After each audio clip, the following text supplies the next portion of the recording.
বাংলাদেশের মানুষের উপরে গণহত্যা চালিয়ে মানবতা বিরোধী অপরাধ করে যে ভয়ঙ্করতম পাপ আওয়ামী লীগ দল হিসেবে করেছে, সেই পাপ থেকে মুক্তির এখন পর্যন্ত কোনো উপায় তারা অবলম্বন করে নাই। আওয়ামী লীগের বিচার এখন পর্যন্ত হয় নাই।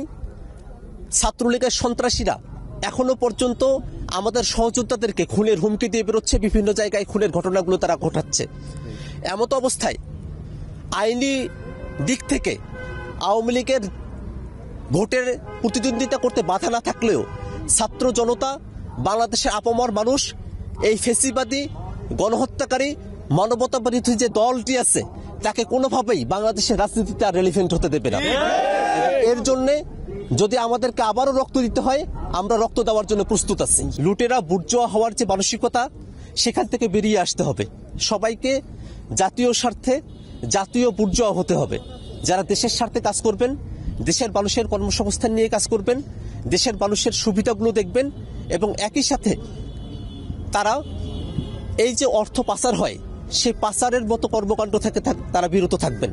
আমরা আশা করব সরকার যে সিন্ডিকেটগুলো আছে সেই সিন্ডিকেটগুলো যারা করছে তাদের বিরুদ্ধে কঠোরতম ব্যবস্থা নেবে এবং আমরা সামনের দিনে জুলাই আগস্টের অভ্যুত্থানের মধ্য দিয়ে যে বাংলাদেশ পেয়েছি, সেই বাংলাদেশের এখনো অনেক ফেসিবাদী নীতি, এখনো পুরনো অনেক বিধি কানুন ব্যবস্থা রয়ে গেছে।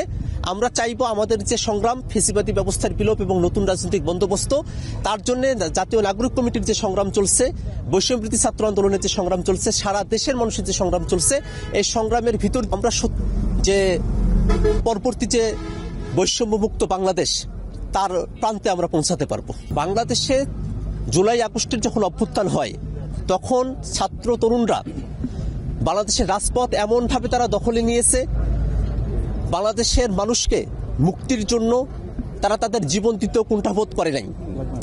আমরা সেই 5 আগস্টের সময়কালেই বাংলাদেশের রাজনৈতিক মেরুকরণ আমরা দেখেছি। আমরা সেখানেই নতুন এক রাজনৈতিক দল, নতুন এক রাজনৈতিক শক্তির উল্লম্ফন হবে এই আশাবাদ আমরা সেদিনই দেখেছি এবং এই দীর্ঘ 3-4 মাসের পথ পরিক্রমায় বাংলাদেশের সর্বস্তরের জনতার সঙ্গে আমাদের যে যোগাযোগ হয়েছে এবং বিভিন্ন যে জরিপগুলো আছে, তাতেও এটা অত্যন্ত সুন্দরভাবে দৃষ্টিগোচর হয়েছে যে বাংলাদেশের মানুষ নতুন এক রাজনৈতিক শক্তি, যে শক্তির নেতৃত্বে থাকবে তরুণরা, এমন একটি রাজনৈতিক শক্তি, রাজনৈতিক দল প্রত্যাশা করে।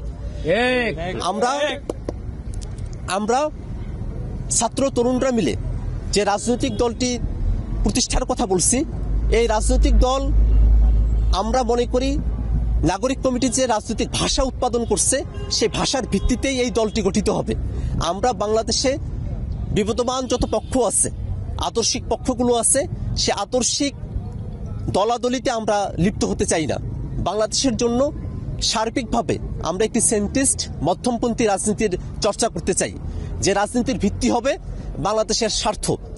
সেই স্বার্থকে জলাঞ্জলি দেবার যদি কেউ চেষ্টা করে, তার বিরুদ্ধে প্রতিরোধ করে তোলাই হবে আমাদের কর্তব্য এবং বাংলাদেশের স্বার্থকে রক্ষা করাই হবে আমাদের জীবনের শপথ। আমরা বিশ্বাস করি বাংলাদেশে নতুন যে পরিস্থিতি তৈরি হয়েছে, আপনারা দেখতে পাচ্ছেন রংপুরের মতো প্রত্যন্ত অঞ্চলেও মানুষেরা আমাদের সাথে একত্রিত হয়েছেন। তারা চান যে নতুন একটি রাজনৈতিক শক্তির আবির্ভাব হোক। আমরা বিশ্বাস করি সে রাজনৈতিক শক্তি সামনের দিনে বাংলাদেশকে নেতৃত্ব দেবে, বাংলাদেশের রাষ্ট্র ক্ষমতা পরিচালনা করবে, বাংলাদেশের মেহনতি মানুষের মুক্তির দিশারি হয়ে উঠবে। এখনো পর্যন্ত রাজনৈতিক যে উদ্যোগের কথা আমরা বলেছি, তার নাম আমরা ঠিক করিনি। আমরা জনগণের কাছ থেকে, মানুষের কাছ থেকে আমরা প্রস্তাবনা চেয়েছি। অনেকগুলো নাম প্রস্তাবনায় এসেছে। আমরা সবগুলো বিষয়কে বিবেচনায় রেখে আমাদের নেতা কর্মী এবং আমাদের শুভাকাঙ্ক্ষীদের সঙ্গে আলাপ আলোচনার ভিত্তি